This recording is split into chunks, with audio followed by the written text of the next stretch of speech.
Nate, how are you? What a surprise. I haven't killed myself yet. Damn. What brings you to these parts, brother? Well, fortunately, I did grow up in Rhode Island. I work with ships now. Ships. What were you do? Last time you were... Oil tanker logistics, but now I actually what I do is stevedoring. I'll get into that later, but we work really funky schedules. So because of Hurricane Ida, a lot of the ships are like, I have a ship lead and it's stuck in Mexico, and one's stuck in Belgium, and so I think from Wednesday up until Tuesday, nothing. No work. There was just nothing for you to do? There's no ships. Oh, shit. So it was kind of just like free vacation days. So I decided to come Are these back like home. freight ships? Like they have freight, my bad. Freight? Scary ships, freight. You go Freight. on them and they scare you. It's like Fright Fest, Six Flags.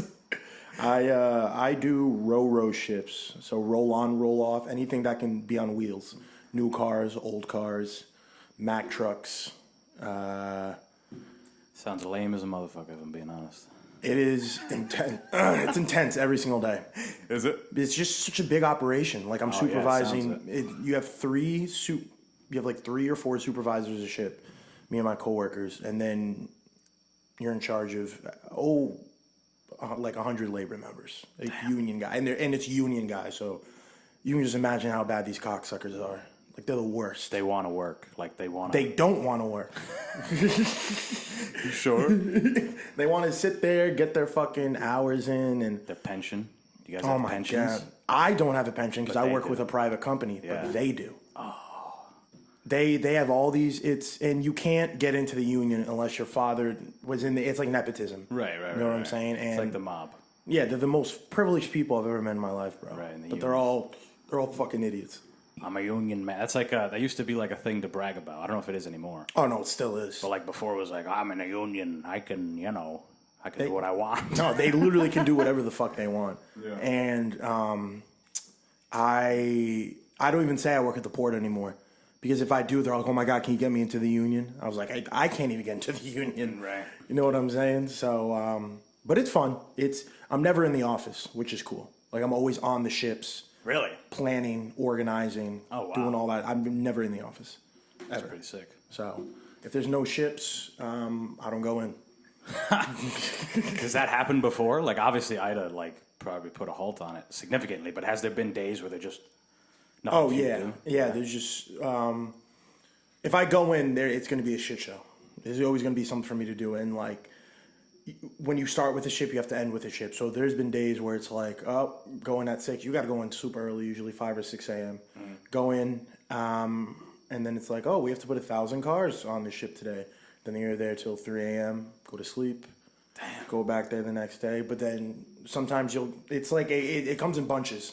Like 2-3 weeks ago, like I thought I was literally gonna quit. I was like, this is horrific. Just ship after ship after ship after ship after ship. And then all of September, our schedule was just so barren. You know, that's just how it works. There's nothing to do. Yeah, it's just Hurricane season. and since we work with cars, I don't know if you've heard about the microchip shortage. Maybe. I mean, I hear about a new shortage all the time. There's a coffee shortage last week. Yeah. Like there's a new one all the time. But there's a what like in the So microchips are just these things they put in cars. Right.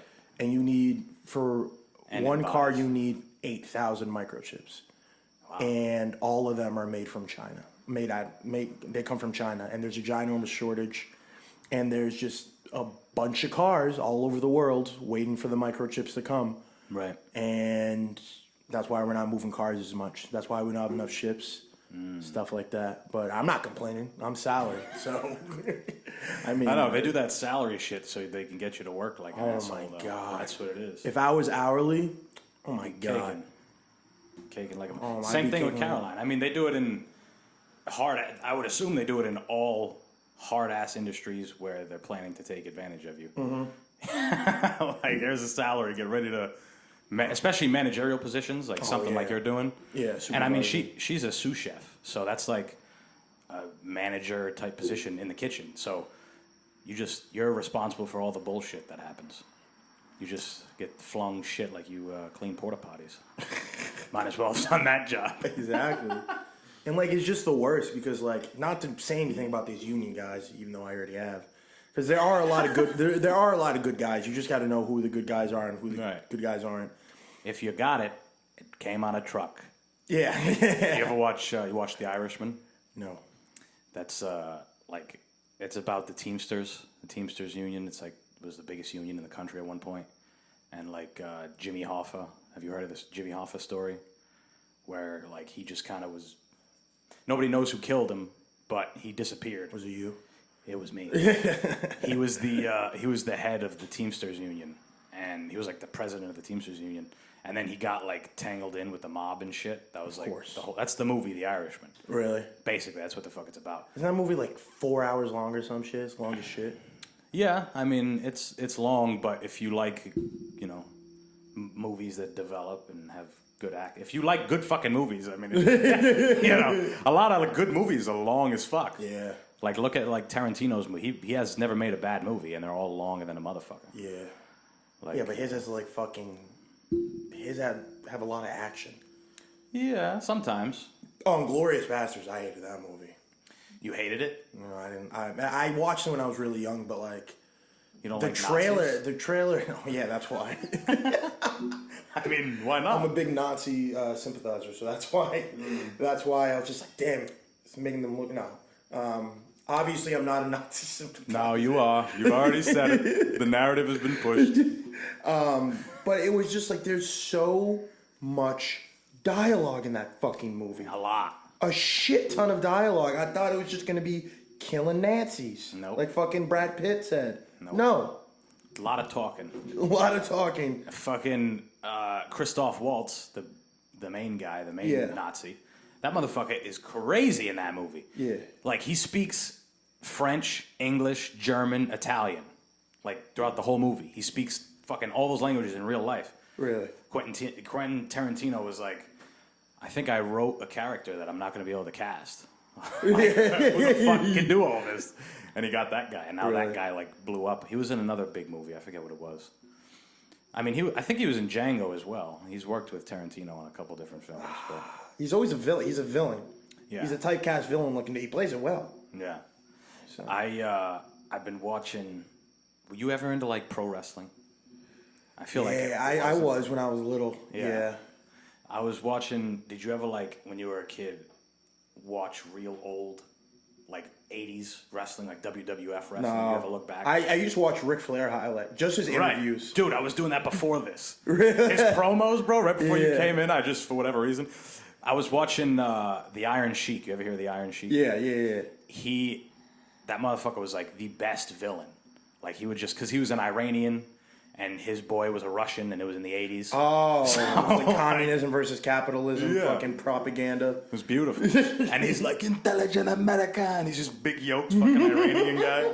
He's like, don't say USA. Because he would come out and they're like, USA. And he'd be like, don't say USA. Big mustache. But watching that guy, because you said, you brought up that Christoph Waltz plays villains all the time. I think even as a kid, I thought like the villain was cooler in the movie. Really? Yeah, like Kids really never. I don't. Weirdo. Yeah, I don't want triumph. I want destruction and entropy. I mean, that's what happens in real life. That's why they always, no matter what, the good guy always has to win because then people aren't going to like the movie if it makes them depressed. People are already depressed. Except for when Thanos won. Everybody was ready for the next movie. Exactly. Like, no, because they need. But then again, like it set up the next movie. Imagine that was it. Yeah. Thanos is the winner. Yeah.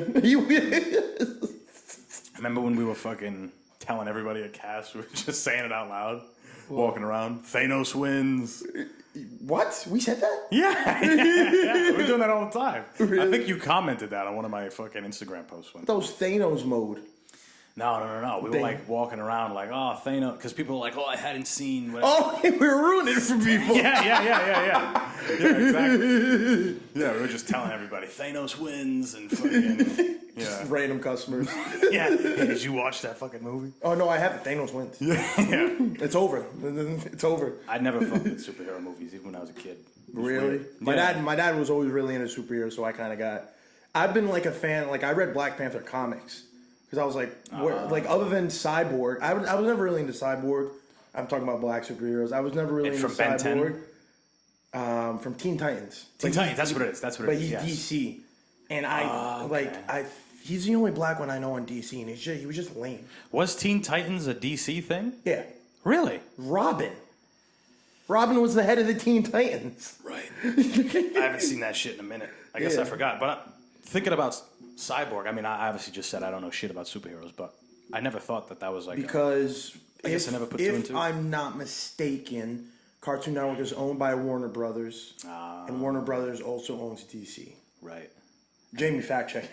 And the rights to Mac Miller's music, I think. The last bit of it. Yeah, he signed like a Warner Brothers deal before he died. Oh, horrible. His last couple of songs came out, or last couple albums came out under Warner Brothers. So his mom's not seeing any of the money? I mean, I hope not. I hope she doesn't get any of it. Why? Is she a bad person? No, I'm kidding. I don't know anything about Mac Miller.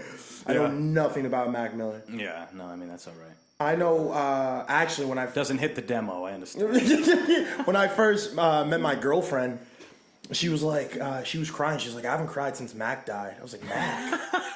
I know, that's like a milestone for white girls. They're like, I wasn't this sad since Mac Miller died. Like, they all say that I was shit. like, Mac who? Like, I was thinking Mac and cheese, kid. I was thinking of the Return of the Mac guy. I was like, oh, he died? Oh, yeah. Why do you care so much about him? Yeah. Oh, not Mac.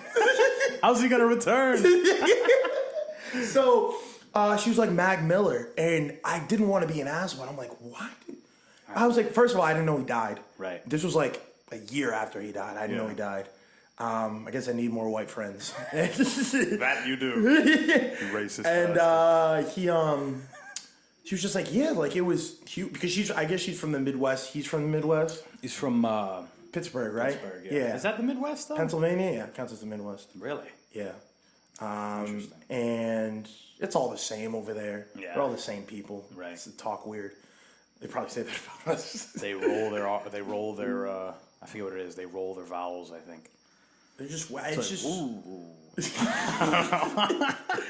So I was like, I got into like an argument with her, and she's like, "You're being so mean." What was the argument about? How like I was just like being a dick about like Mac Miller dying. I'm like, you don't know who this is. Yeah, this is just an artist. Right. She's like, no, like Mac was special to us.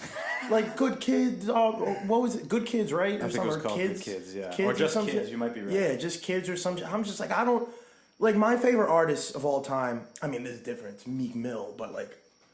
If Meek Mill goes out, it's just like he probably did something illegal or got into some gang shit. But like, I guess Mac Miller was like the nicest person ever. So is that why people were like? I think what it really was he got famous really young. Like he got famous like out of high school. He was like 18 or 19. He was on the most dope fucking. You remember he had like I mean, obviously you don't remember because you don't know anything about him. But he had a MTV show already. It was called like My Most Dope Family or whatever. And him and his boys would go do stupid shit. And he was like. He made mad money. It was the first time in like 20 years that a independent hip hop album hit #1.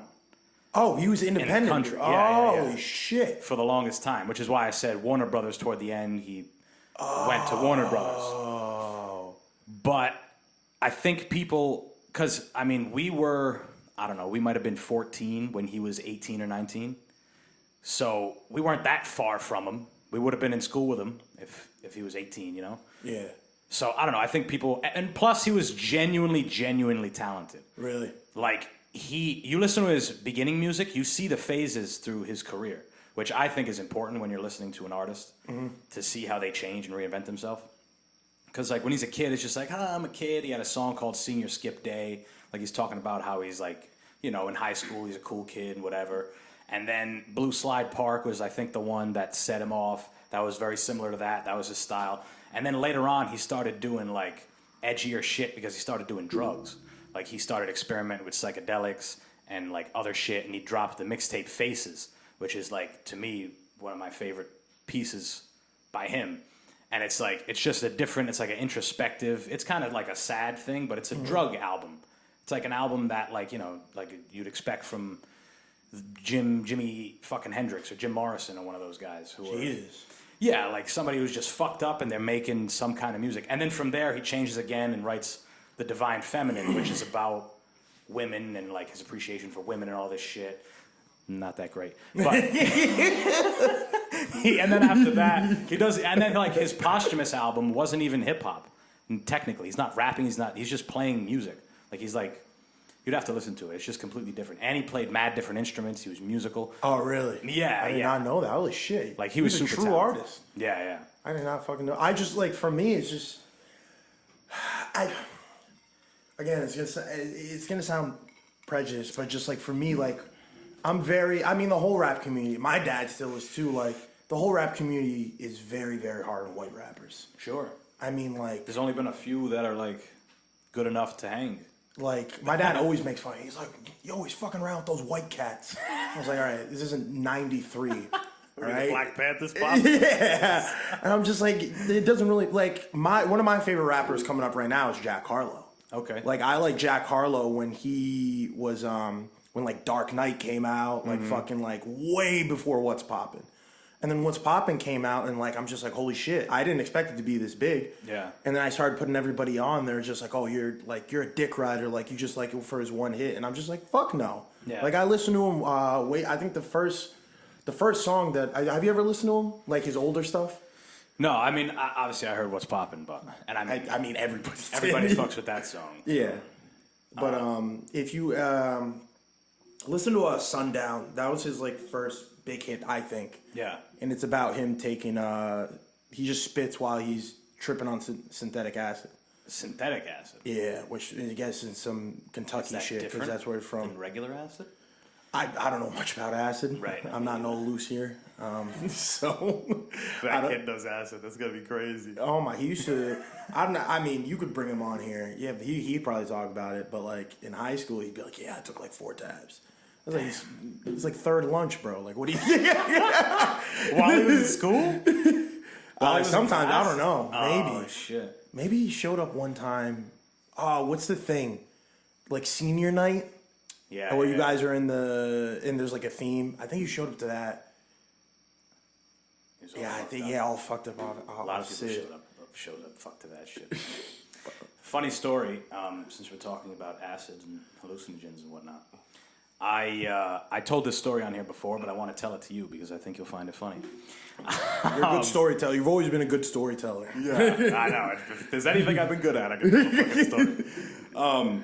So during the pandemic, like toward the end of it, toward like when everybody had to start going back to work and shit, I wasn't like, I didn't really have a job. Cass wasn't calling me back not calling me back, but they weren't like hitting me up to come work. Mm-hmm. So I was like, what the fuck am I going to do? So I started doing all these weird, odd jobs.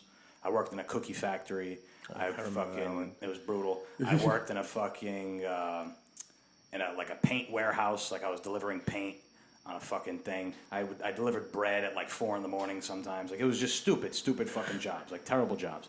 And, very Portuguese of you. Yeah. Driving a truck. Hey, shit, driving by with pop like always have the Portuguese people. On a sidetrack, like, because since you guys came over to Cape Verde without asking, right, and colonized the shit we found the route before everybody else got there.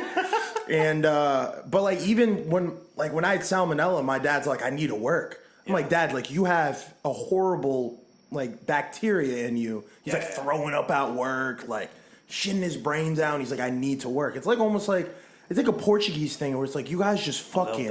Oh my god! They love it. Why? I don't know. Just go to work all day, get all this money, and just gonna do nothing with it. Be cheap as a motherfucker, and then still be cheap. That's what they do. They love it. It's like Evan's the same way. Like he just works like a motherfucker. But I mean, he just bought a dope ass truck, like a $30,000 truck. But nonetheless, he works like a motherfucker. Like he works like 6 days a week, like mad. I mean, he's a plumber, so it's like they have a lot of work. But anyway, that story. So I was working these real menial jobs that made me feel like shit at the end of the day because I was really not doing anything. Yeah. Like it was like 8 hours. Some of these jobs were long. Like that paint place is basically what the story's about. I was going there like 40, I think I was working 9-hour days there, delivering paint, but at least half the time you were at the warehouse. And all the people that worked at the warehouse were old motherfuckers who who've been working there for 20 plus years. So there's no phones, like you can't do none of that. They'll scold you, they'll whatever. You can't like sit around and do nothing, even though there's literally nothing to do. Like you gotta like walk around, I guess, look busy, even though there's nothing to do. And so I was driving this truck, and one day, I think it was a Friday, in the middle of the shift, I had like some mushrooms, like just a few in my car. And this was around a time I was kind of microdosing them here and there, because I think there's benefit in that. We can talk about that later if you want. But I ate some, really not a lot, not enough to trip, just enough to like, I don't know, feel like you smoked a roach or something. And then I got behind their vehicle and drove, and I'm driving all around. I think I had a spot in like Seekonk, and this is in Cranston, where the shop is. So I had like a spot in Seekonk, and then I had to drive over here. So it was like an hour and a half, 2 hour ordeal. And the last stop was right near Federal Hill. It's called Delta Auto Body. And every time I would go there, I had gone there before. Every time I would go there, I would go in and drop the shit off. The lady at the front desk immediately sign, give me the check, and I would leave. There was no anything else. For whatever reason, this day, this lady wanted to talk to me like a whole bunch. Now remember, I'm on mushrooms. And this lady is telling me just fucked up things. Like she's talking about how she had seen a video on Facebook about, you probably saw the video, it was making the rounds. I think it was in Philly, where there was like this couple was fucking with the guy across the street, and he's like, fuck you, and he shoots him. He comes out and blasts the girl with a pistol, bang, shoots the guy, bang, pistol. And it was like Suburbs, right? Yeah, it was like in the snow. Yeah. And the lady was bugging out on him, and I'm not saying anybody's right or wrong, but the lady was being a fucking cunt. Like, she was like, fuck you, I'm gonna, whatever. Nothing that would warrant murdering someone in the street. In broad daylight, right? Was it in broad daylight? Yeah, it was beautiful. Oh, my God. Beautiful day. Beautiful day to murder somebody. Yeah, that's what that guy thought, I guess. So he blasts them. They're still alive. The girl's on the ground, screaming. The guy is, like, crawling into his garage. And the dude puts the gun, like... This lady's telling me all this. She puts the... I saw the video, too. But he goes in his house, comes back with an AR. Like, had the wherewithal to go in his house, put the pistol down, and grab an AR, go in the garage, murk that fucking guy, come outside, and before he killed that woman, he goes... It's not funny, but... Why are you laughing? He goes, you should have kept your mouth shut. Blow! And kills her right in the fucking street, and then he blows his own head off in the house. And this lady's telling me... Who's recording this? I think it was like a street camera or something. Oh, my God. I know, some guy. Whoa. Not doing anything. That's what I'm saying. They said, "Whoa, that's crazy, man." Yeah, holy shit. Goes back in his house. So it was on the street camera, and this lady told me this whole story. She's like, my God, like a dog. Kill her in the street like a dog. I'm like, okay, wow, yeah, terrible. And eyes dilated like a motherfucker. And I'm like, okay, yeah, good. And I'm just trying to get away from this woman. And she tells me another fucked up story about... this happened in Providence, where like a guy, you know how there's mad guys on motorcycles, motorbikes and shit? I guess somebody ran some dude over. Boom! Smashed him right over the fucking everything. Told me the same thing. It's not funny, it's the way you say, boom! Exactly. She's like, on Facebook, this is terrible. I drive home, I don't do nothing, I don't speed. It was this older woman. She's like late 50s, early 60s, has nobody to talk to. She picked me this day to berate. And then after that, she says the most fucked up thing out of this whole story. And this is the point I was getting at this whole time. She starts going off on Asian people. Mean Asian hate, like big time. They're dirty, they're filthy, they're disgusting. No wonder they came here with that virus. Bop, bop, bop, bop. She was like, they eat bats. She believed the whole fucking thing. And she goes, my girlfriend, she's like, they're disgusting. She goes, my girlfriend, she works at the High Rollers Lounge in Twin River, and a lot of those Asians, they come in, they spend a lot of money, and they eat all the seafood. And I swear to God, she told me this. They eat all the seafood, and they bring plastic bags, and they regurgitate it back in the bags, and they take it with them to go. And I'm just like, Just fucking swirls in my eyes. I'm like, oh my God, get me the fuck out of here. It was the last run of the day. It's a Friday. I'm like, Jesus Christ, this woman is taking me. She's taking me on a fucking ride. So, yeah. That's my story. Oh, you're telling they eat the seafood? That's what she said. She said they throw it up? Yeah. And then take it to go. Imagine the animal you'd have to be to do something like that. And she's saying like they do it in like a general sense. Like any Asian person that goes in there, they cheat. They do it. They do that. Like it's crazy. I couldn't believe it. Old fucking Italian lady. Oh, are you telling me an old Italian lady from Rhode Island's racist? I would have never known. Yeah. Holy shit. Where does she live? Johnston? Oh. I think she did. If I'm being honest. She's like, I take Route 6. Whatever, lady. I'm here to do a job. Get out oh my God. I do not. And then I no call, no showed a couple weeks later. It's perfect. Holy shit, man. Yeah, I don't fucking. It's just like it's so weird here, man. How everybody's just so mean. Everybody's just so about their business, so mean. I mean, you're taught it from a young age. You're What? taught to not like. Don't help your neighbor at all. Oh yeah. Don't fuck with anybody. You Yeah. understand? It's the people you live with, the couple other people that you know, and that's fucking it. That's it. And then even then, the people that you know don't help them too fucking much. They'll do something to you. They'll stab you in the back. That's like, what, yeah, it's such like a hustler's just like state, man. yeah, there's a lot of people who live here too. People just like hustle people, and it's just like we all fucking know each other. Everybody's gonna find out what you do. Right. You can't go anywhere in this state without being like, "Fuck this guy." I know. That's why I don't really like working in. That's more of the reason why I don't like working in like restaurants and shit, because I got to see people. Oh, Like, yeah. you know how many times I've seen teachers from North Providence High School? Oh my God. And it's like, oh God, because you already know they're like, oh, fucking, how you doing now? It's like, yeah, bro, I make YouTube videos and I serve tables. Like, I'm serving you a chicken parm right now. How do you think it's going? How do you think I feel? You guys did a great job in North Providence High School. I was talking to my girlfriend about like the high school experience at North Providence, bro. It was like so. Maybe it was like very like just progressive, I guess, because For us? the way like high school is up here and the way she described high school, it was like it was like it sounded like the way she went to high school.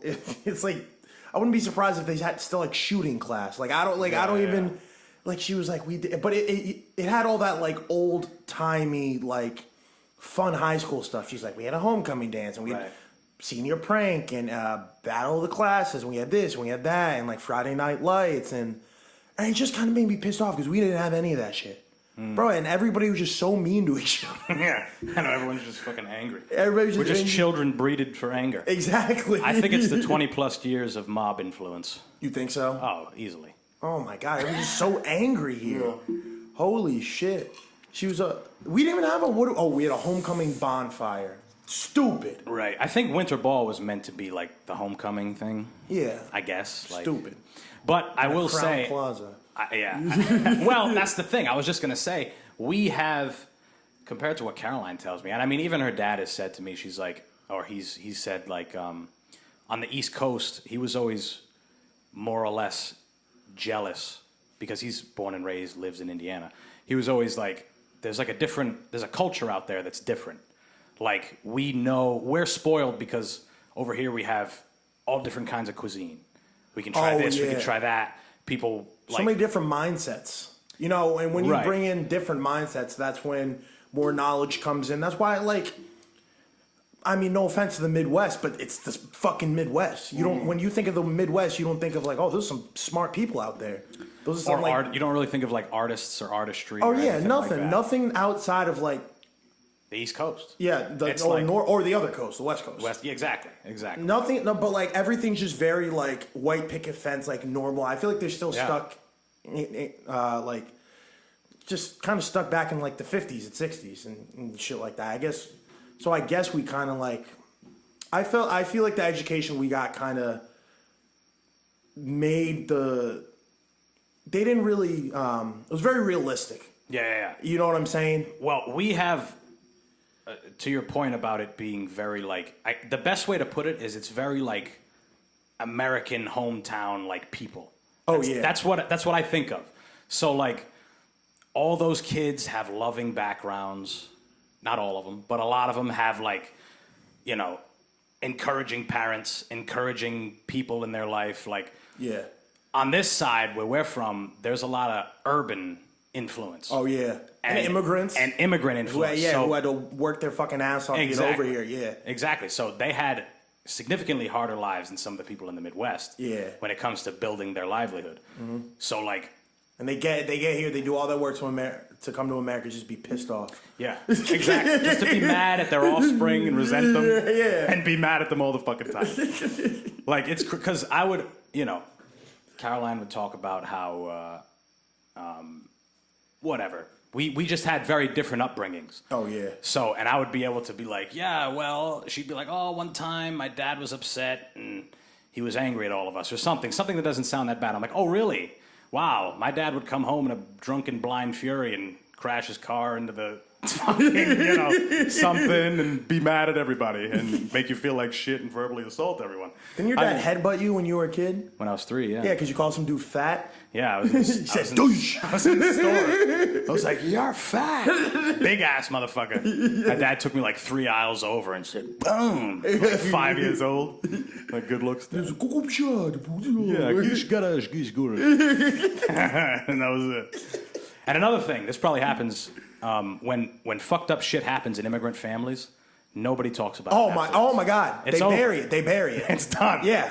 And then if you ever like bring it back, they're like, oh, come on. So long ago. Yeah, like, it was a week ago. What do you yeah. Dad, you fucking smashed my head through that wall a fucking week ago. Yeah, a whole week, 7 days. Yeah. 7 days, I was back at work. Yeah. It's crazy. They don't talk about shit. It is really different. Like, so I don't go around saying I'm Dominican anymore when I'm anywhere outside Rhode Island. I just say I'm Cape Verdean. So, because I don't know, it's kind of just like, I feel exotic.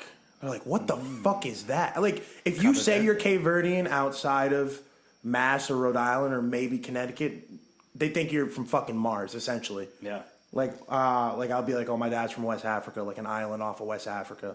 Like, when you see it, what I say is that when you see a map, a full map in a book, 2 pages, it's the crease in the middle, so they never put it. Right. It's like Palestine. Yeah. Palestine's technically. They're not on there anymore. They're not? They're not on the world maps anymore. Oh, my God. Which I mean, hey, that's what you get. You want to fight forever. You're going to get fucking some repercussion. Well, I don't know. Palestine, it was just like, after World War II, they were like, all right, Palestine, taking some of your land. And they're like, what? Yeah. What do you mean you're taking some? No, we got to give it to the Jews. You know what you did? Like, we didn't do anything. I know. Nobody knows shit about Palestine other than the fact that they fight with Israel. Yeah, but like, Dead ass. They're fighting for land that like a bunch of white people came in and said, hey, it's theirs now. Yeah, I know. Exactly. That's usually what it is, though. It's just white people coming in and saying, hey, this is theirs or this is ours. It's like one or the other. Yeah. That's exactly what it is. You're way too dark for this land. Yeah. It's exactly Bomb the brown people. Yeah, exactly. That's the nation's motto. Oh, my God. Their nationalist propaganda over there is fucking crazy. Have you seen some, like, interviews? Like, in Palestine or Israel? Oh, in Israel. Like, they'll talk about, like, how we have to, like... They're, like, very open about, like, Palestinian genocide. They're just like, yeah, we're just going to kill them off. Like a random person on the street. I'm like, Jesus Christ. Yeah, why not? They were just like, yeah, we got to get rid of them. We got to exterminate them, blah, blah, blah. And it's not even like they're that big of, like, a... Like, the Israeli army is so fucking powerful. Right. I mean, they invented... What did they invent? Krav Maga? And shit like that, and like the IDF. And do you know a lot of their defense forces are actually American? Really? Like American Jews, like... They want to sign up and fight for Israel. And they can go do that if they can prove they're Jewish. I could go out there because my great grandfather's Jewish. Really? I could go out there and be like, if I could prove it, or from your great grandfather, where was he from? He was a Sephardic Jew. So what those are the mean? Jews from... there's 3 types of Jews. There's Hasidic. Yeah. No, not Hasidic. Ashkenazi. fuck you. He's just like Hasidic Jews. Ashkenazi Jews are like the white ones, Yeah. European ones. Sephardic Jews were like in the Iberian Peninsula. So like Portuguese, you could be Sephardic Could be Jewish. some Jewish somewhere. And then the third Jew, I forgot what it's called, but Ariel Helwani is that Jew. That's how I know. It's like Jews from like Egypt, Northern Africa. Okay, gotcha. Yeah, he looks Egyptian now that you say it. Yeah, yeah. Big So fucking nose. he, my great grandfather, my great great grandfather, one of the two, he was a Sephardic Jew from Spain. He was from Spain. Yeah, He was like born in like Spanish. yeah, because Oh, that's that's where dope. my mom. I don't know if you've ever seen my mom, but she's pretty light. She's like white. Yeah. And then my dad's obviously fucking, oh my god, fucking dark as shit. Yeah, but your mom is Dominican? Yeah, Okay. yeah. My mom's Dominican. That's where they went. He went from Spain to DR. Okay. Yeah. He went from Spain to DR, and then my dad's family. But doesn't that make her Spanish? I mean, it's ancestry, so it's like her great grandfather, so she identifies as Dominican. Right. Okay. I don't know why I thought you said your grandfather. No, it's like my Great-grandfather. great grandfather, some shit Right. like that. Yeah. But I don't know. It's my mom knows a lot about her ancestry, and then my dad's like, I don't fucking know. I don't know shit. I don't know shit. And it's like the same thing you were talking about. Like, there's a lot of like, obviously bad shit on my dad's side of the family, and it's like a vault. Like you can't even. They don't want to bring up anything. Hell no. Like nothing. Especially like, maybe it's similar with Cape Verdean people, but Portuguese people being as proud as they are, they don't want to admit to ever making a mistake what or I'm ever saying. being a bad person at one point in time. Like, Yeah. They never. won't ever open up to that. Yeah. It's crazy. You know, they're like everybody's alcoholics. Come on. There's a lot of them over there. They have a holiday called Day of the Drunks over there. It's a saint fucking somebody, I don't know. Really? Saint of festivity or some shit. And it's called Day of the Drunks, more or less. Of course. So, they drink the most wine in the world per capita. Portugal? Mm-hmm. Drunks. They love it. Dude, when I was in Portugal as a kid, as a fucking child, I was up till 4 a.m. Like, because everybody else is up. They're drinking, smoking cigarettes, saying stupid shit. And I'm like 7 years old, just running around all day with dogs and fucking animals and chickens, because one of my uncles has like a farm, like whatever. And yeah, they're very much, I think it's like, might be a Latin thing, because you hear how like Puerto Ricans, they party all night, and Dominicans, they stay up all night. Yeah, Italians too. Yeah. Yeah, so I definitely could be. Yeah, those Portuguese people fucking love it. But, I mean, I've never been to the mainland. Maybe it's a little different. The Azores are supposed to be like the hillbillies. No, they are. More or less, From what my, because I have a shit ton of family in Portugal. Yeah. And you guys are like the Puerto Rico of Yeah. Portugal, right? Yeah. And But a lot of we're like way cooler. way cooler. We're at least cooler. I mean, we might not have like all the cool, like all the culture and all that other shit, but they're at least. Because I heard there was like some like hardcore mainland Portuguese people won't like consider you guys Portuguese. Yeah, maybe. It might be. But because it's an island, right? Right It's off a the couple coast. islands, yeah. I think it's 9 islands. Right off the coast of Portugal. Or a little out there. No, it's right near the Canary Islands, right? It's further out there than you would think. I mean, from here to there is 4 hours. Oh, okay. From here to the Azores is like from here to Florida. Like, it's quick. Oh, really? Quick ass flight. It's a nice You go ass straight place. to the Azores? You can go straight there, yeah. I did not know that. Because Cape Verde, you got to go. For some reason, you got to go like some of them, like you have a layover in Canada. Some of them you have a layover in Portugal. Some of them you have a layover in Kenya. And the tickets are mean. There's no tickets are- straight flight to Cape The Verde. only straight flight to Cape Verde in the entire country is obviously out of Boston. Only one Really? in the entire country. Yeah, Now, I don't live up here anymore, so I mean, we left out of Boston when we would go to the Azores. yeah, it's so probably probably makes sense. it's a fucking direct flight. They're all coming here. They're all going back and shit like that. Because I mean, there's a mean amount of fucking Cape Verdeans in Boston. Holy Is there? shit! Is there a Oh lot? shit ton, way more than here. I didn't fucking know that. Yeah. I didn't fucking know that until I went there and I saw everybody's name. It was like De Vega, Silva, Santos, and their first name's always something stupid. My dad's first name is Gonzalez. His first name. Like his who, first name. who the fuck names their kid that? Gonzalez Evora Moreira. I wonder where the fuck he's from. Wow. Stupid. Evora. Name. Yeah, stupid. That sounds like a girl's name, if I'm being honest. Cape Verdeans, man. They're weird. I've always been a lot more interested in the Cape Verdean side just because everybody's like, Dominicans a pretty big culture. Like, you can go anywhere and be like, everybody knows what Dominicans are. But, like, Cape Verdean culture is so just, like, weird. I don't know. It's not weird, but it's like, I don't know much about it because, again, my dad's family doesn't really talk much about it. They're just like, we're Cape Verdean. We're going to speak this stupid fucking language. I got 2 Cape Verdean nieces. Really? Yeah. My sister's, one of her BMs is Cape Verdean. One of her BMs? Oh, my bad. BDs. That's right. That's Baby right. daddies. My bad. Yeah. Yep, Cape Verdean. The other one's Haitian. Really? Yeah. Yep. So I got that flavor. I got the flavor in the family. God damn it. One of my worst things ever growing up is that Cape Verdeans obviously have like colonization problems. Thanks to you guys. Yes. So with a lot of colonized, like with a lot of former colonies, they'll be like, yeah, we're just whatever. It's like the Americans are like, yeah, we're British. Yeah. Like I hate when Cape Verdeans are like, oh, we're just Portuguese. I was like, I don't know about you, but you're dark as shit. Right. You know, you're African, buddy. Yeah. It's a big identity issue out there because there's a lot of mixed. There's a lot of mixed Cape Verdeans, like light skinned looking people. But where my dad's dark as shit, and like there's some people in our family be like, oh, we're Portuguese. Yeah. Like, I don't think. No, we're not. Those countries that get like mollywopped and invaded, like a lot of those bloodlines get fucked. Like they get fucked around with. Nobody really. Yeah. Did you do ancestry? So I feel like it'd probably be some crazy shit. My girlfriend is she was like a biology major. Yep. At IU, Indiana University. Call back to Indiana. There we go. And she's like, oh, that's all fake. She's like, there's no way you can. She was trying to tell me that there's no genetic markers to show like the difference in race or ethnicity or like any of that stuff. Oh, wow. Because race is a complete social construct. Yeah. And she explained it to me, and she's like, it's probably all fake, and they're just sending it off to China. Yes.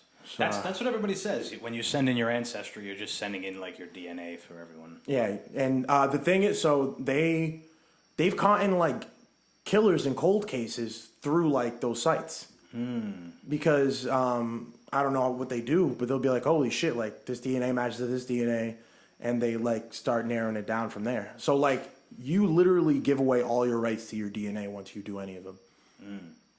That's kind of how like hip hop artists get in trouble when they have all these guys in their videos. Really?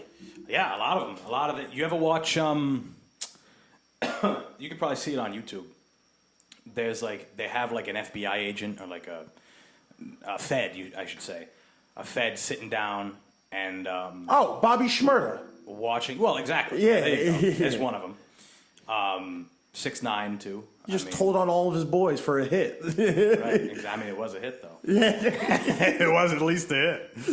No, there's a Fed who he'll like play a video and he'll break down everything that they're saying, and he'll be like, all right, so get the glizzy. Blah blah blah. He'll be like, get a hot dog. Yeah, exactly. Suck a dick. Suck a dick. He's like, yeah, that means get a weapon and yada yada yada. And he's like, he's just breaking down everything that's happening in the video. And he's like, oh, that guy is under indictment. Like in the background, he's like, with his shirt off and shit. It's like that guy. We're looking for him. We're looking for that guy. Like they just point everybody out. Just wait, you'll see. Or like, did you see? This went viral. There was like a police officer who. Broke down like a fucking, I don't know, like a gang kingpin or something. And he took all this shit and laid it out in front of the press conference and then pulled out like a big gold ass chain, like a big diamond encrusted gold thick fucking chain. And he was like bragging kind of how they snatched the chain. Like, it was just funny as fuck. He might have even put it on. I don't remember, but it was like some white guy. He's like, well, look at this. It's almost like how when they would behead people and hold their head up in the air. It was like one of those. It was like very similar to that. Yeah, exactly. Look at this dope chain. Yeah. It's mine now. Imagine he puts it on. He might have. Who knows? Just walks out. He's like, look at this drip. I mean, brings it to the pawn. It's like a cheap fucking gilded. It's like a piece of shit. Wow, we got the wrong kingpin. This guy isn't balling at all. Are you still training at that MMA gym anymore?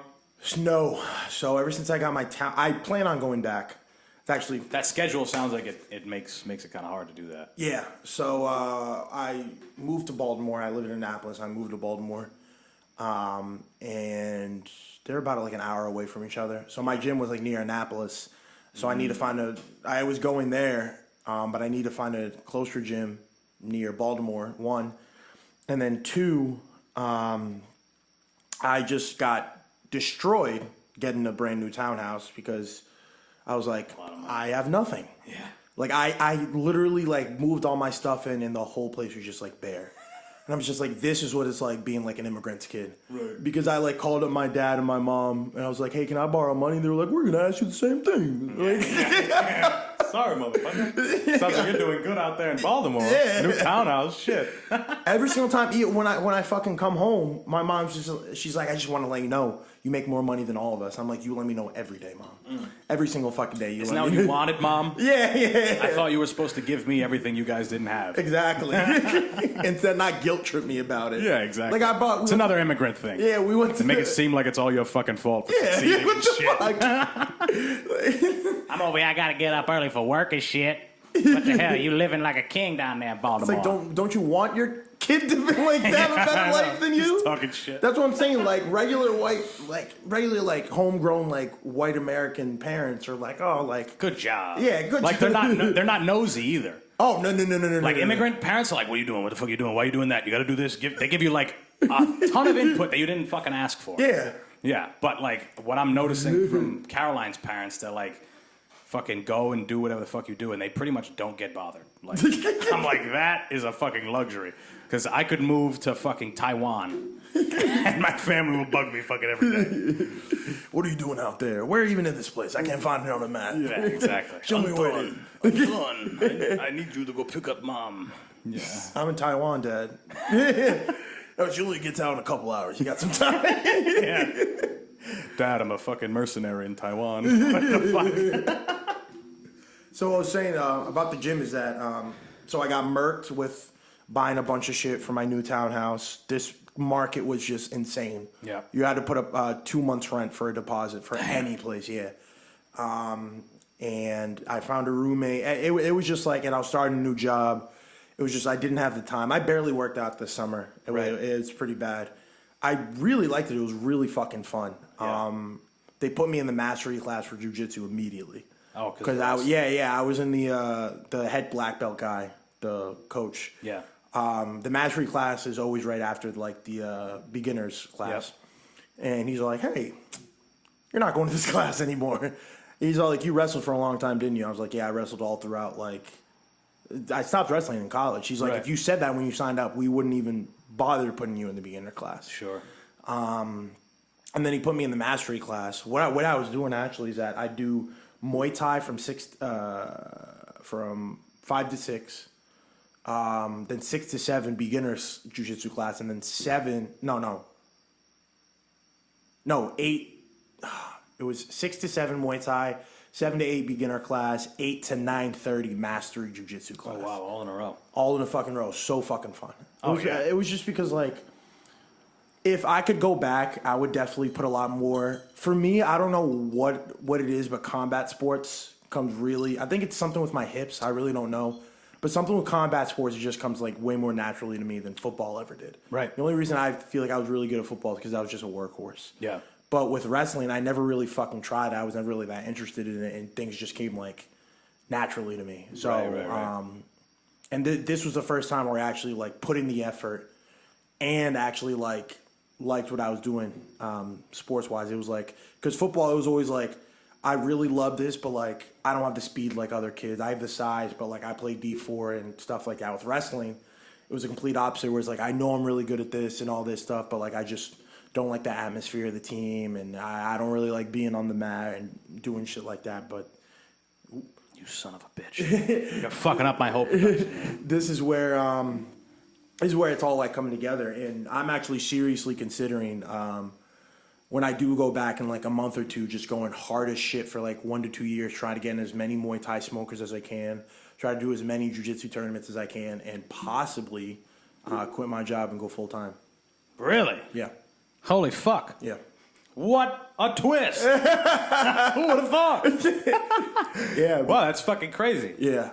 It's just... When did you decide to do that? Or when did you like have the epiphany? What made you think to do that? I mean, they just kind of put it into my head. That you could do it. Because like I'm from Rhode Island. Rhode Island's athletic scene isn't the best. I mean, it's... Sure.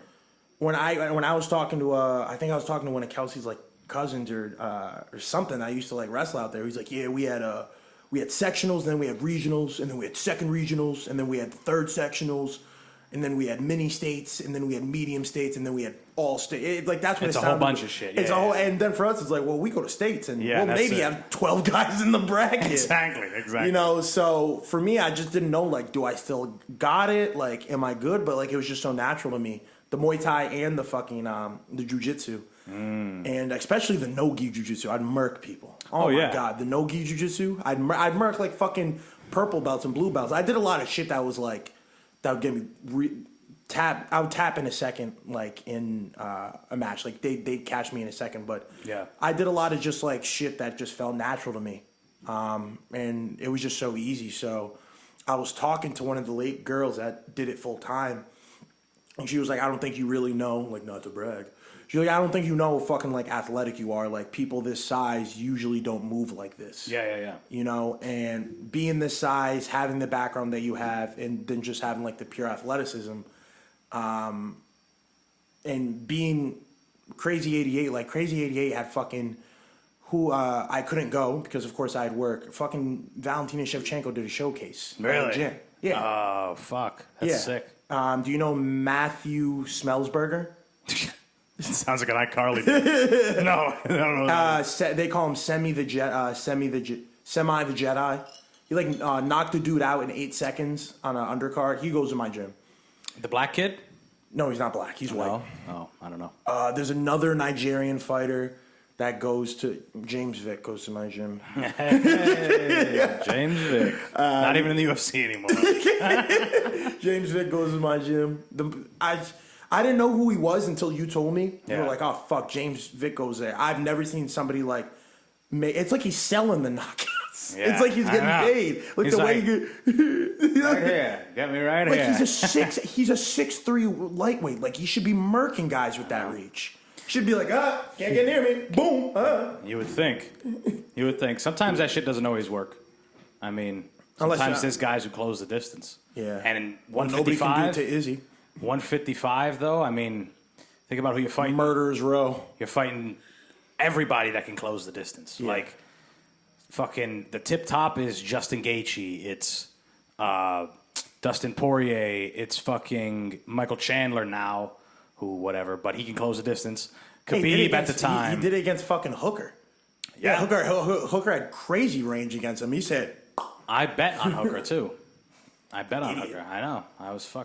I'm the worst at the bets. I'm the worst. In the first round. I did not expect that at all. Not at all. I thought Hooker was going to fucking give him a knee or some shit with all this ducking shit that he does, but he did it at the right time, and he touched him to the body with the 2, came up with the left hook. Fucking terrible. Everything into it. It looked bad too because he was just like, the fuck out of it. Like this. My chin was just. I know, just like straight punches. They're both on their knees, and Chandler's just punching the fuck out of him. Oh my god, it's great.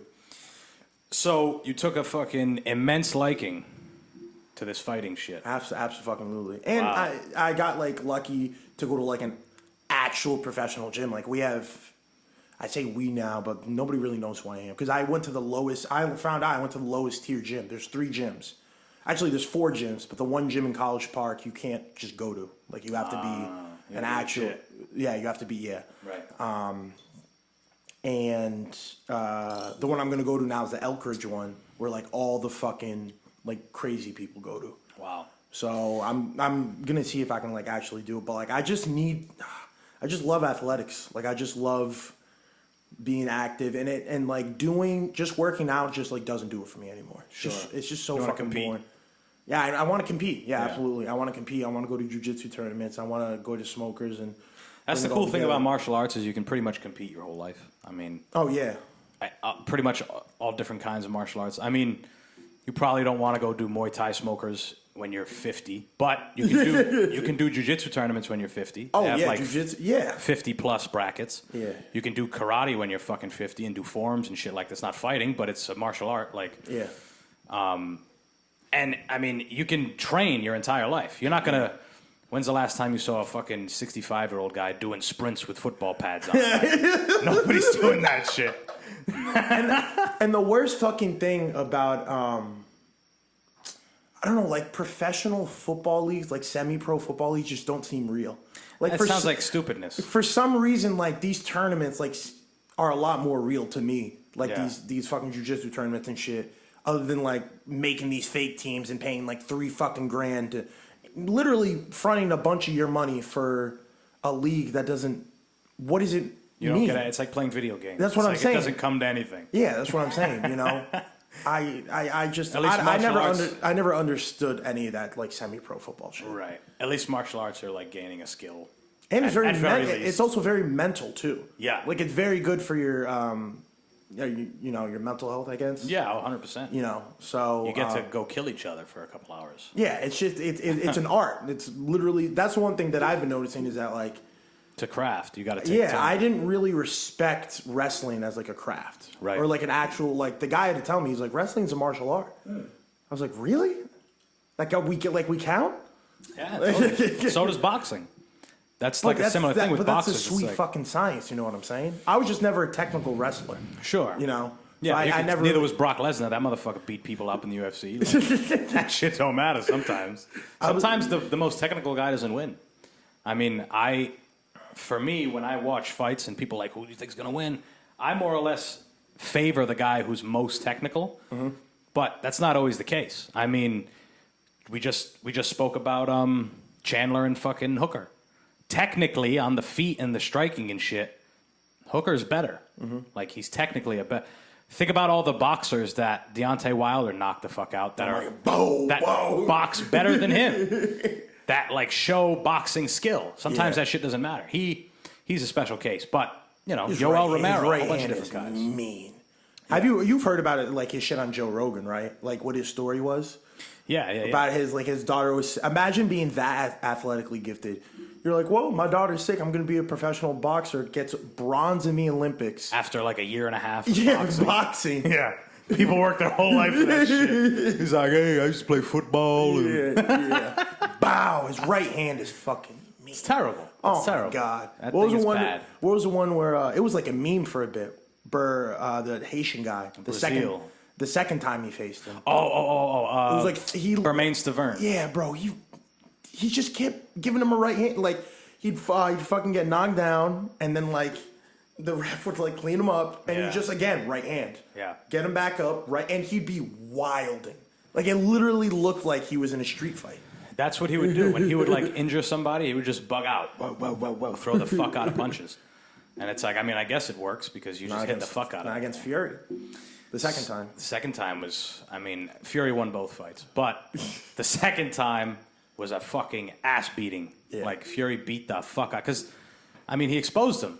Deontay Wilder doesn't know how to fight going backwards. He's used to being the bully. That's kind of what happens when you fight bullies like that. Yeah. Got to find a way to push him back. Because a lot of them aren't used to going back. They only know how to fight going forward. How do you feel about, because I was just talking about him, and since we're talking about, like, bullies, let's talk about technical guys. Izzy, do you think anybody can fucking beat him? I think if Bobby Knuckles doesn't beat him, I don't even see why he should be in the middleweight class. In middleweight, you're talking about. Yeah. Because he lost to Jan. Yo, yeah, he lost. Yeah, but that was just, he's just size. That was a light heavyweight. He was just so much bigger than him. He didn't. And Jan also touched him up on the fucking feet. Oh, yeah. Because he was threatening the takedowns. Yeah. That's what happens with MMA. You can fight 1,000 different ways. Yeah. So it's like, even if you're not a wrestler, sometimes it's good to just mix in a wrestling takedown or some work on the fence, like in the clinch and shit like that. Mm-hmm. Sometimes it's good to mix that shit in just because it gives the other guy another thing to think about. Yeah, absolutely. I mean, Izzy, I just don't. I've been thinking this way ever since the Costa fight. Because Costa's a fucking, oh my God. Look, he looks like, he didn't even look like a human the way he's made. Well, he walks around at like 240. I don't know how he gets to 185. 185, I mean, that's terrible. He walked Yoel Romero down. Who the fuck does that? I think he lost that fight, but... You think he lost that fight? I do. A lot of people, yeah. Well, I mean, I favor Yoel a lot of the time. I really do. Like, I thought Yoel beat Robert Whittaker the second time. I don't know if you watched that fight, but he dropped Whittaker twice. Watching it again, I probably would go Robert Whittaker. Mm-hmm. But the first time I watched it, I was like, Yoel won, what the fuck? Kind of felt that way with... But, see, that's the thing, is I was like, okay, Adesanya's the more skilled fighter. And John Larkin was talking to me all about how Paulo Costa... He's like, dude, he's going to run through Paulo. He's going to run right through him. He's not going to have to do shit to him. And it's logical, right? You'd think that Israel Adesanya has dealt with a big striker like fucking Paulo Costa. You'd think that he has a remedy for that, and they did. Yeah. But in my mind, I was like, you never fucking know, though. This guy is a fucking big gorilla marauder. Oh, my God. Like, he didn't do it that fight because Izzy didn't let him. But... He didn't touch Izzy. He couldn't. He fucking couldn't. I mean, that head kick that Izzy landed, oh my God. That shit said whack on the side of his head, opened him up. He just ate that shit. It's fucking brutal. But to answer your question, there is something interesting that's happening in the middleweight division regarding Israel Adesanya. The only guy to ever knock out Israel Adesanya, Alex Pereira is making his UFC debut. Have you seen that guy's left hook? That's what knocked out Izzy. That's what... I forgot where he last fought, the LFL or some shit like that. They were showing it to Kevin Holland, Joe Rogan, and like he said, he was like, you don't even see it. He just comes out of nowhere. So clean the way he throws it. But he beat Izzy in the first fight on points. Second fight, Izzy was working him, and just somewhere in the middle, he threw a right hook that landed on Izzy's body, like Izzy's guard was up. But it pushed him right into the left hook. Bow. It was fucking, and just... Yeah, he was like comatose. Literally like this. Comatose. It was insane. It was, he just got signed. Yeah. That's going to be crazy. They're definitely going to... If he walks through three... He's going to get Dana White privilege. If he walks through 2-3 people, he's like, all right, Vegas. Yeah. You know? Let's do this. Yeah, because I really don't see... Like, the only person... Maybe, and like Izzy said himself, was Till, and Till just got worked by Brunson. And then Brunson's like on a tear, like a motherfucker. Yeah, but look what's he doing? Look what Brunson looked like against fucking Izzy. I know. Looked like a fucking idiot because Brunson wants to fucking. Yeah. Well, he was looking like an idiot for a while before he fought Izzy, and then for whatever reason, after he fought Izzy, he's on like a 5-fight win streak now. Fucked up Shabazian. I bet on Brunson that fight. Really? I'm like, how come Shabazian is like a negative 350 favorite against? Because he's a golden boy, but I think they rush that. They do it. They do it often sometimes. They rush. Sometimes it works for a little bit. Like Darren Till, they were pushing him heavy, and I mean he was delivering more or less. I mean he fucked up Cowboy. You think he won that fight against Wonder Boy? Wonder Boy said if that fight was in the U.S., he would have won. Yeah, I mean, when I watched it, I thought that Thompson was winning. But when they announced Till, I understood why he won. Not only the fact that they were in fucking Liverpool, where he's from, which is most of why. Yeah. But it just depends. It's weird because sometimes judges, it comes down to like a preference. Mm-hmm. Like, some judges prefer, especially in MMA, some judges prefer pressure. Someone who takes the octagon, regardless of whether they're getting outstruck. If they got the other guy on the back foot, a lot of the times in MMA, for whatever reason, they favor the guy who's coming forward. Really? And in that fight, Darren Till was the guy coming forward. He dropped Stephen Thompson. So you could make an argument that even in the U.S., if you got the right mix of judges, they could even say Darren Till won. Yeah. But watching it back, I mean, Stephen Thompson kind of was not untouched. I shouldn't say that because he dropped him and he got hit, but he was moving very, very well. He was landing, not getting hit. The shit that he does, the stuff that Wonder Boy does. So, I mean, it's hard to say. I thought he won when it first happened, but after I saw Till get his hand raised, I was like, I mean, I guess I can see it. Yeah. I mean, the whole everything in the UFC is just so like. So we got Brandon Moreno. Let's walk through all of them. The champions? Yeah. So we got Brandon Moreno, who kind of revitalized the 125. 125. I think they're gonna make him fight the Pantoja guy. Yeah, Pantoja, who's beat him twice. Yes, and you know about his story, Moreno. He almost got cut by the UFC. Oh yeah. The whole story, because he was the last pick on the Ultimate Fighter, the one with the Demetrius Johnson, like whoever Tim Elliott won that season. Yeah, got to fight Demetrius. That was the season Benavidez looked at fucking Cejudo, and he's like, I used to fuck guys like you in high school. I know, everyone was laughing. It's hilarious. Like, what? So, and Moreno's just like the nicest dude in the world. Yeah, he plays with like Legos and shit. Yeah, everybody fucking loves him, and now they have a star in Mexico, which is fucking huge because for fighting. Yeah, they try to do it with Kane, and then he got injured a lot. Well, Kane also they had that big thing in Mexico City, and Fabrizio Verdum knocked him out. Yeah, where cardio Kane wasn't a thing that night. Yeah, because he wasn't the elevation. Yeah, the elevation. Yeah, he wasn't acclimated. And then what's that? Bantamweight. Bantamweight's crazy. Bantamweight might be the best division in the UFC right now. You think so? I mean, you don't think it's fucking lightweight? No, I mean, you can make a case, but think about bantamweight. I mean, Aljamain is the champ. Stupid, but you know, Jan's gonna beat his ass next time. But even Aljamain, he's a fucking beast. Then you got Jan. You got TJ is back. TJ's back. You got Cody Sanhagen. You got Corey, my bad. Corey Sanhagen. Imagine seeing that guy in a bar. I know. Like, babe, I can fuck that dude up. Knees you before you even see it. Yeah. When he kneed Frankie Edgar, I was like, oh my God. That's another one. Frankie Edgar. Frankie's still there. Jose Aldo. Rob Font. Pedro Munoz. Rob Font, who just beat up Cody Garbrandt. Like, that division is fucking stacked. Oh, Garbrandt's going to flyweight. Yes, he is. I forgot about that. Yeah. Sun Sao is still in the mix. Like, he's old as fuck, but he's, you know. Sean O'Malley, Cheeto Vera, the kid Mutino now. I mean, we'll see what he does. All he did was kind of get his ass beat, but you know the kid that O'Malley just beat the fuck out of? Oh, the Portuguese kid. From Fall River. He's from Fall, of course he is. Yeah, Fall Heave.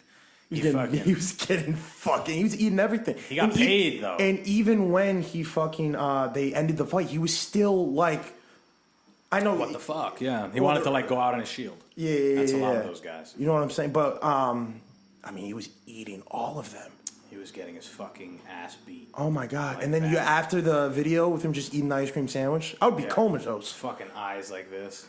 And Cormier's like, yeah, you got paid, yeah. He did. He made like $90K off that. Oh yeah, I mean, and that also like now everybody knows who he is. That was his first fucking fight ever in the UFC, right?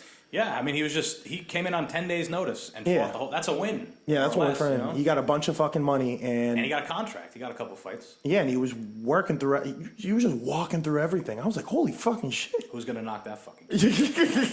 I mean, somebody will probably if you keep fighting like that. The more you get hit, the fucking more chance there is. And then 45. Holloway won the second fight. Yes, I agree. Holloway won that second fight. I agree 100%. Yes. He dropped him with a head kick at the end of like the second round or something. Yeah. Like, I agree. But I do think Volk is going to beat Ortega. You think so? Ortega's just so much like longer than him. I don't think it matters.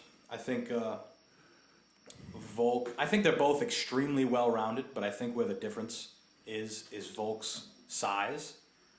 He's explosive. He's a little muscle hamster. His cardio is ridiculous because he used to be 280 pounds.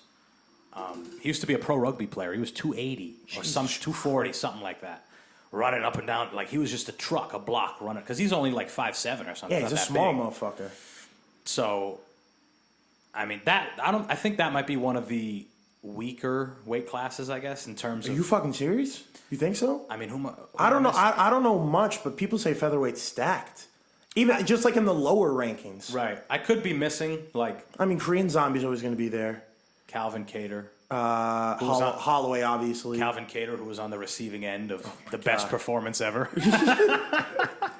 Yair Rodriguez. who never fights. He's fighting Holloway. Oh, is he? Yeah. Oh, wow. I don't know why. If I was Holloway, I'd sit in my fucking hands. Sure. But you know how he is. Max will fight fucking anybody. He doesn't spar.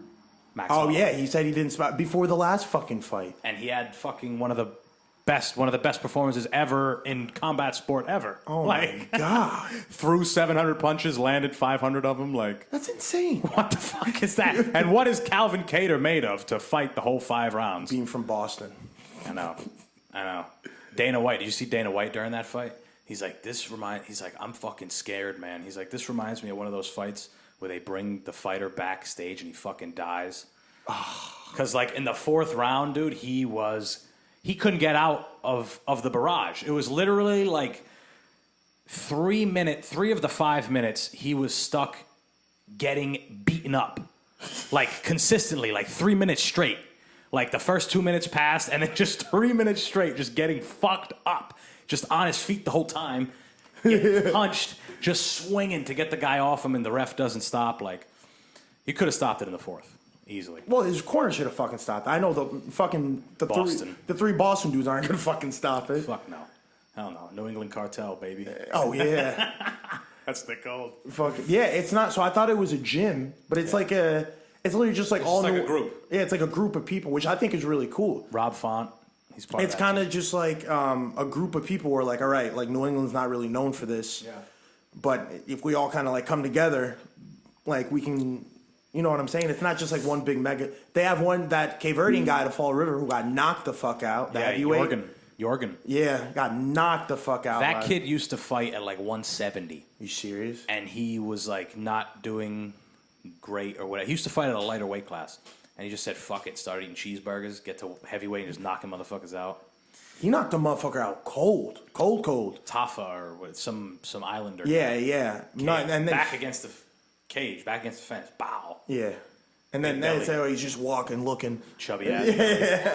Because I looked up his name and I was like, who the fuck is this guy? Yeah. And then I found out he was fucking Cape Verdean. He used to come fight at or come spar at Triforce. Really? Yeah. He would go, Fabio Charant, who just fought on, I think a couple weeks ago on the UFC. Mm-hmm. He got knocked out by a guy from Connecticut, William Knight. Yeah, he's a New England cartel guy. That motherfucker is broad. Yeah, the black dude, right? Is as big as it gets. Yeah. And the way he knocked him out was like, it was a crazy punch. Like, they were just talking, like DC and whoever else was there were talking about how he was being defensively irresponsible. And he was moving straight back, which is a cardinal sin. Moving straight back with his hands down and his chin up. But he just felt like he'd get out of the way.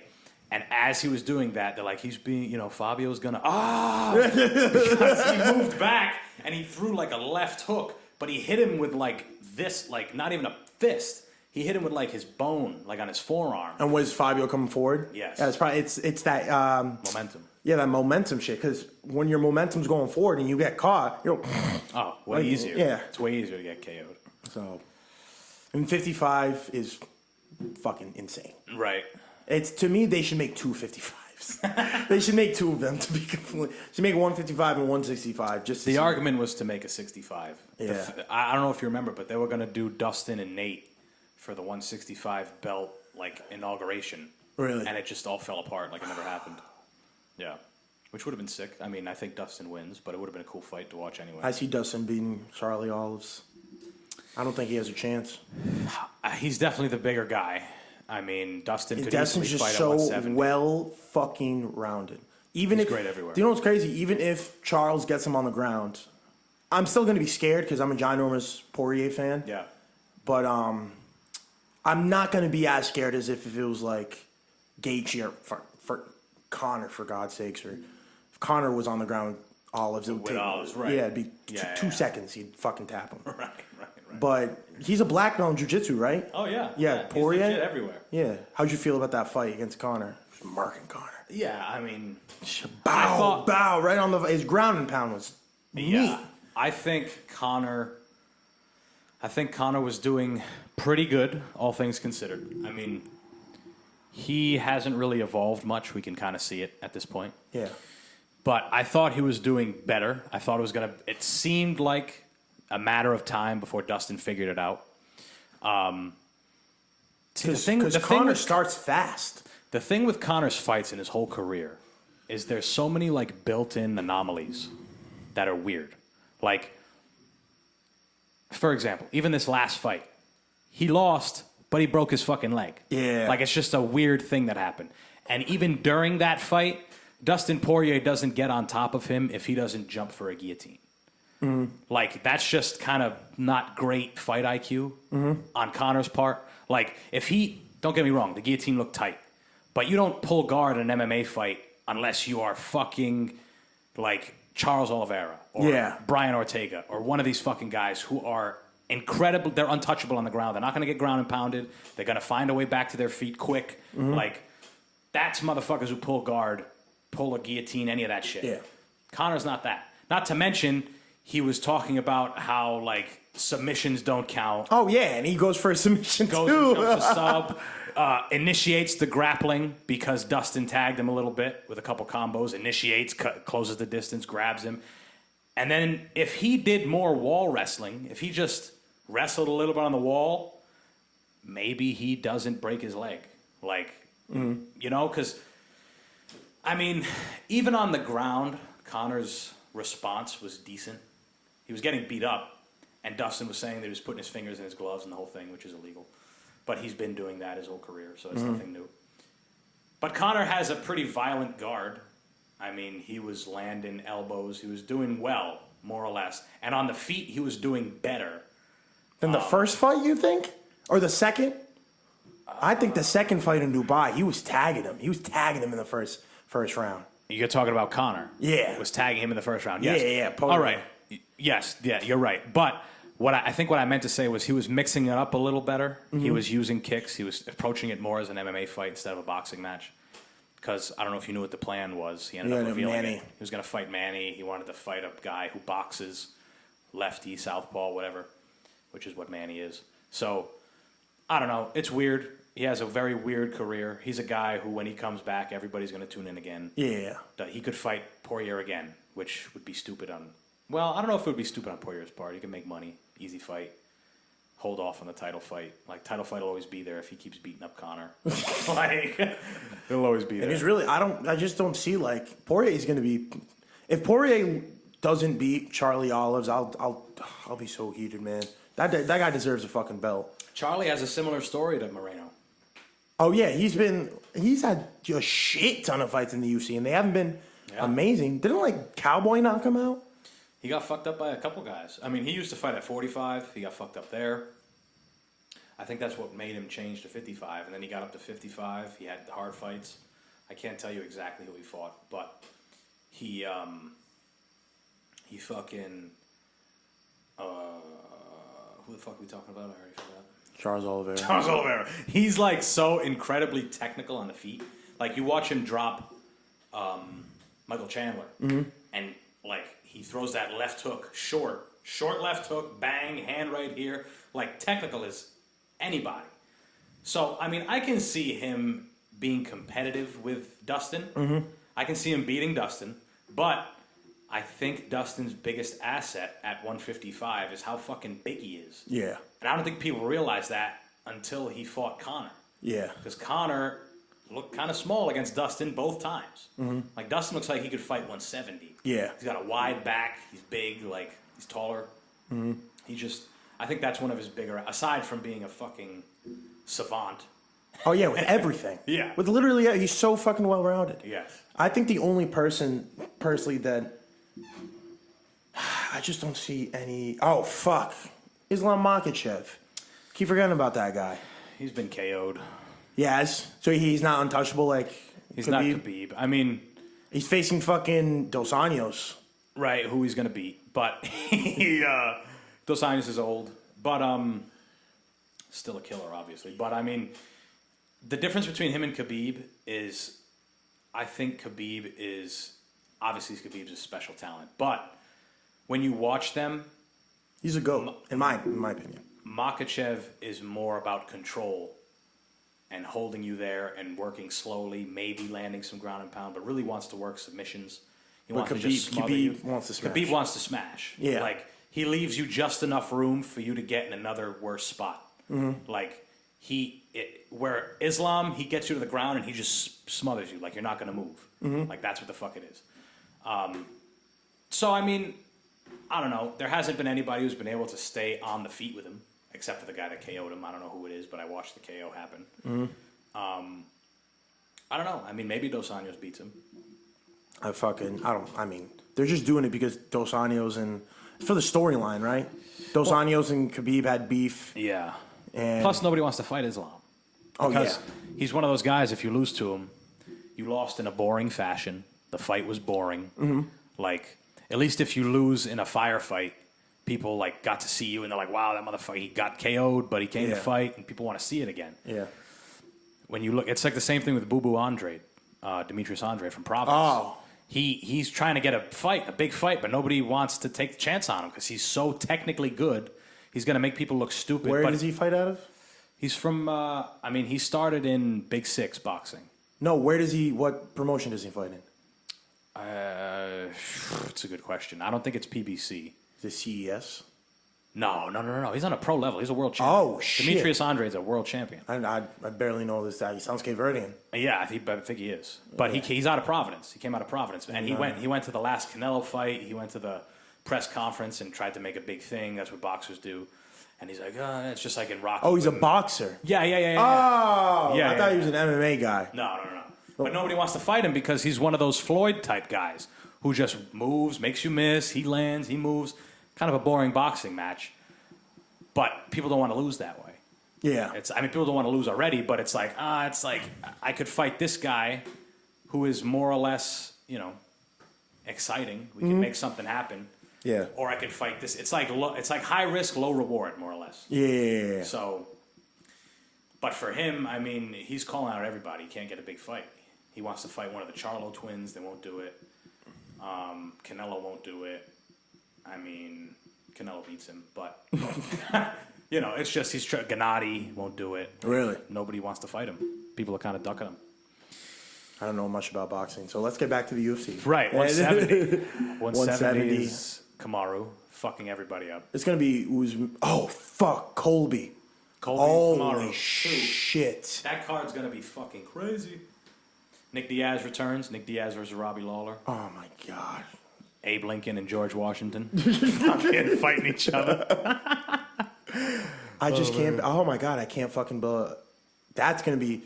Covington's the only person I think that can beat him. Yeah, he's the only one that's given him any problem. Leon Edwards, another guy that nobody wants to fight. Right. Because he's extremely technical. He knows everything, and he's extremely well rounded. Yeah. But it's like he doesn't. Nobody gives a fuck. He's not a name. Yeah, At least if you lose to a name, it's like, oh, that's the guy that got knocked out by Nate Diaz. Like, yeah. people And still Nate kinda Diaz could have won that fight if he wanted to at the end. He fucking said, I got you stumbling. It's such a Nate thing to do. the Diaz brothers have an interesting philosophy when it comes to fights. They say the most, and it's hard to argue, but they say the most important part of a fight is the climax. So, if there's no climax the whole fight, to them, like that fight happened, he was getting steadily beat up. There's not really a climax. It was more like this is just the course of the fight. Like he's just getting his ass beat. Nobody got wobbled. Nobody got dropped. Nobody got a big takedown. No big shots. Nobody got cut open. There was no big thing that happened. Yeah, and Leon's fights are never like that. Sure. Yeah. Which is why they have problems with a lot of the guys in the UFC. Mm-hmm. So he's like, the climax is the most important part of the fight. So in his mind, he won that fight because he wobbled Leon. Even though he didn't drop him and finish him, in his fucking mind, he's like, in real life, man, that's a wrap. He's done. But he could have finished. It's not real life. He could have finished. It's a him. sport, unfortunately. Yeah. He definitely could have finished him, and he was already down 3-4 rounds. 4-1, 4 rounds. He won the fifth only because of that. Yeah, but he was getting his ass beat the entire. Leon was piecing him. Yeah, piecing him up. So, but it's Nate Diaz, and Diaz will just walk right through it, blood all over him. Zombie. Him and his brother are fucking zombies. They just walk through everything. It'll be interesting to see what Nick does. He's old, so he's been away from the sport. Last time he fought was 2014 against Anderson Silva, and it was like, Is that the? Yes. Yeah. It got overturned because Anderson was popped for PEDs. Really? And Nick was popped for weed, which got him suspended originally for 5 years, which is fucking crazy. Stupid. Now it's legal. Anybody can smoke weed in the UFC. But it got reduced to like 14 months or some shit like that. Yeah, but he was taking time off, right? Like, he could have been fighting for the last, like, 2 or 3 years, right? Yeah, totally. But I guess nothing interested him. He fought Robbie when they were 20, in their 20s. Oh, yeah. I remember. And he KO'd him. Really? Yeah, he KO'd him in fucking, I think it was the second round. He hit him with like a right hook. And Nick was like 21 and Robbie was like 23. And they were just young as fuck. Robbie like, rah, crazy piss and vinegar. And Nick like, fuck you, Stockton, bitch. And just lands a perfect right hook. It's beautiful. 180, 185. Izzy, that's really it. He's the king. I mean, who else? Under Vittori, like, who gives a fuck about that guy? That's another the guy thought he won after that. The guy thought I won. I don't know. idiot. Stupid. Kelvin Gastelum. Like, it's really Robert Whitaker. Ever since Yoel left, it's like It's been Robert Whitaker and fucking Izzy. and Izzy, and That's pretty much it. Bobby Knuckles has looked amazing in all of his fucking fights ever Right. since Izzy. I mean, Kevin Holland's been making noise, but he But he got lost his worked last by 2 Brunson. fights. Yeah, because he doesn't know how to do anything on the ground. Doesn't know how to wrestle.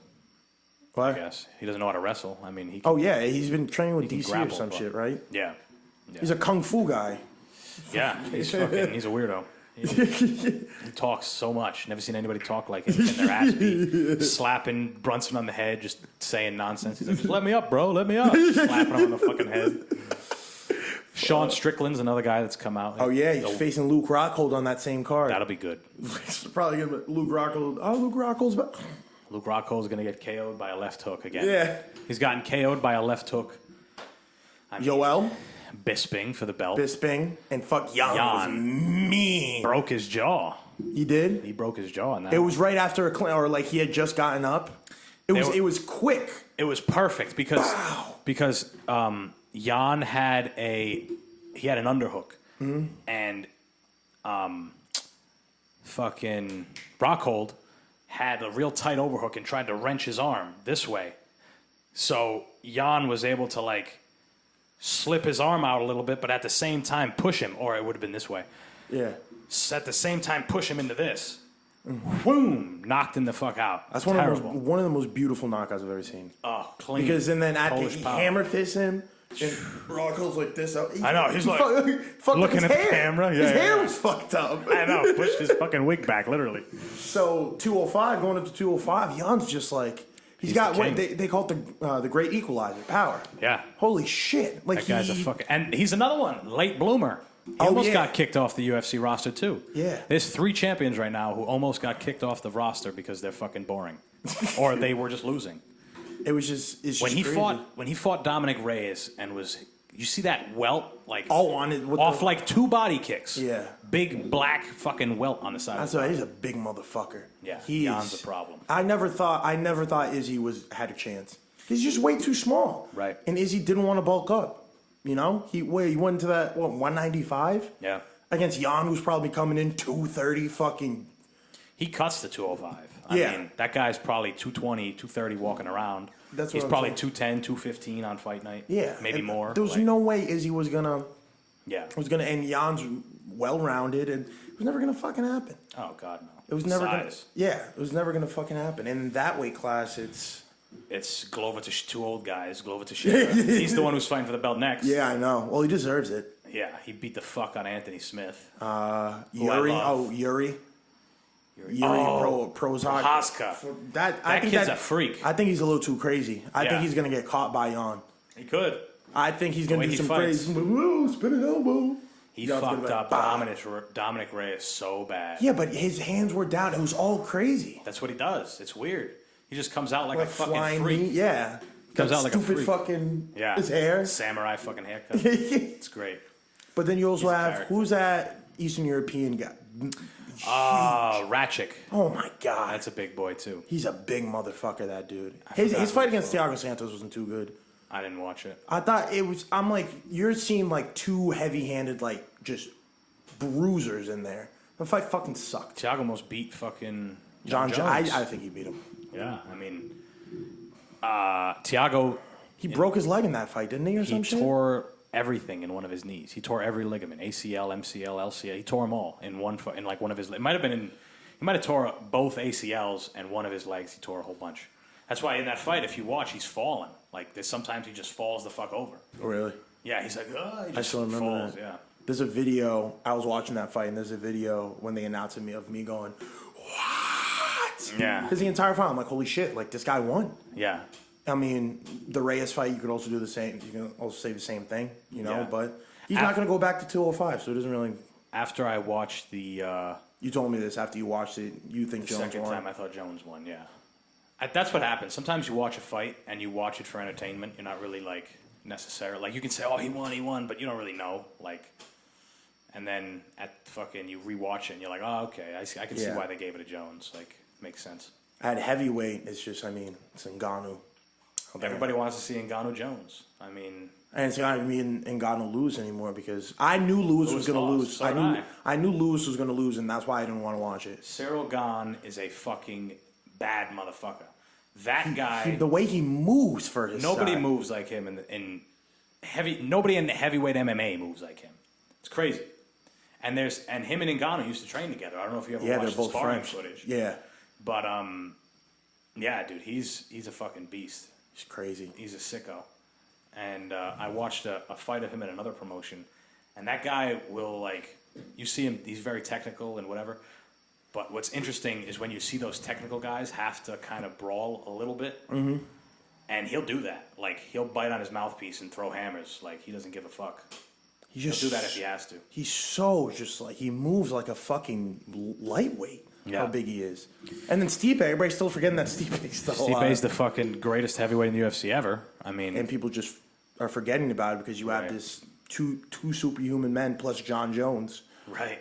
Who's fucking looking monstrous. He's looking huge. He looks very big. Oh my god. I'd gotta love be to see him interesting to versus see him. Cyril Gane. I'm just going Gane. Cyril Gane, yeah. Because That they sounds- move similarly. I said that sounds like a evil villain, like in a Disney movie. Cyril Gane, like I love. Did you see his walkout? No. Everybody was going crazy for him, so he came out to still tipping. So Houston, like, oh yes. and everybody's like, "What? Lewis is coming out first? They Yeah, love him. everybody's like, "Yeah!" And then it cut to him. He was just smiling. Yeah. He's like, boo! He's just laughing. I thought that shit was so funny. That guy's too good. And kid that fought this past weekend, Tom Aspinall. He's fast too. He's a beast. He's young too. Yeah, he's the British. He's British, Yeah. right? He's from Liverpool. He trains with Till. Oh, he trains with Till. Yeah, the same gym. He's the one that fucking taps. Who's the old dude? I can't believe his Andre name. Yeah, Arlovsky. Arlovsky. Yeah. Crazy beautiful gable up right into the fence. Yes. Boom. Yeah, I mean, he was beating the fuck out of Arlovsky. He has super quick hands. Mm-hmm. Very, very fast hands for his weight. Tai Tuivasa, another one who He just is brawls. kind of seeing his... He just brawls. Yes. Because he got tagged by Hardy. Yeah. And then he just, But he took advantage of Hardy being a fucking idiot. And, like, just kind of going crazy. Kicking the fuck out of my camera, buddy. I'm barely in this fucking thing anymore. Just leave it, goddamn. We're almost done here anyway. I'm sweating in this fucking room. My God, I don't know about you. It's hot and it's a bitch in here. yeah. It's like nice outside. It's nice when I wasn't in here. When I first opened this door, I was like, oh, this is going to be good. And then now we're in here, I'm fucking sweating my balls off. All right, I think we're going to wrap this. We've been going for a little bit. God damn, this is good. We're going to wrap this bitch up. Thank you, Nate. You're going to be on a Monday episode, which is pretty cool. Ooh. Because I do those alone. But I was like, fuck it. Nate's coming over. We'll throw it on. Go crazy. Go stupid. Yeah, that's right. Anything you want to say to the 12 audience members? Ivan Oliveira and Chris Oldred listening. You want to say anything to the people that you've known for years? Yeah, exactly. They miss you. Yeah, I mean, I'm going to start probably sending you more videos again when I start sparring. Yeah. If for the 12 people that don't know, every single time I go to gold, I'd spar on the fucking bag and send it to Antonio. Sure. Like, what am I doing wrong? How come I can't kick? Oh my god, my kicks are so slow. Yeah. In my mind, I'm like, damn, this shit. It takes a while to Then I build a see good it, and I'm kick. like, what the fuck? Yeah. They were talking about, quick side note, like you have to microfracture it a bunch of times, kind of like to get it, like to get used to the. Because sometimes I'll kick condition. the bag and I'm like, what the fuck? That To shit condition hurt. it. Yeah. Yeah. A lot of guys will they'll like tap it with something. Really? Some guys will do like a glass bottle or like a piece of wood, like a thick piece of wood or something. They'll beat on it. Or you could you could over time hit a flat circle. You don't want to hit something that's like a point. Like people think like, oh, I'll hit that. You don't want to do that because you'll break some shit. But if there's like some gyms have poles that aren't really super covered, like they're just like they got like a little bit on it. If you can find one of those and like lightly hit it, that's like that'll help. Or if you find like a hard bag and you practice hitting that, because some bags are like really hard because the sand fucking sits in them forever. But yeah, you can try that shit. Yeah, I can't wait. I can't wait to remind me. I gotta fucking get back into it soon. I'm starting to get like bored as shit at home being an adult. So yeah, time to drink. Gotta go to work. Go on the boat. Yeah, I'm on the boat and going home. Time to drink like every single night with Domino's pizza, drinking. Yeah, that's what the fuck it is. No, you have to come to. There's a place right near me. Chicken Tiki Masala Pizza.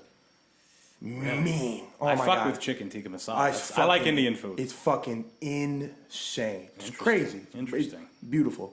I feel like I was talking about that earlier to somebody about chicken tikka. That's interesting. Yeah. So yeah, gotta come to Baltimore. Yeah, I would fuck around in Baltimore. Yeah. Anyway, I'm fucking done. I don't want to talk to you anymore. Make sure you guys click the fucking links. Follow me. Follow the show. Go to obsessiveaggression.com if you fucking feel like it. Get obsessed. Get the fuck obsessed. And that's it, guys. Peace.